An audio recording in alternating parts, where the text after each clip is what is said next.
الو. الو عمرو، انت صاحي؟ انت عارف الساعه كام؟ انت بتكلمني ليه دلوقتي؟ الساعه 2 دلوقتي يا عمرو. بس الموضوع خطير.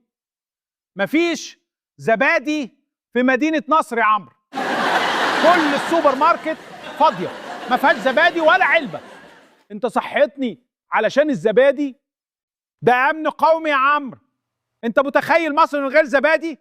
مفيش بكتيريا نافعه، مفيش راحه نفسيه بعد الاكل، مفيش مستقبل غذائي واضح.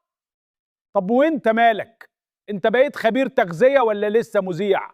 المعلومه مؤكده، في حد اشترى الزبادي كله دفعه واحده. ممكن تكون مؤامره علشان يضربوا سوق اللبن في مصر. طيب يا احمد، هات كوبايه لبن، افتح قناه ماسبيرو زمان واتفرج على اي فيلم وسيبني انام. انا بلغت، انا حذرت، انا قلت وانا نمت يا باشا. سلام.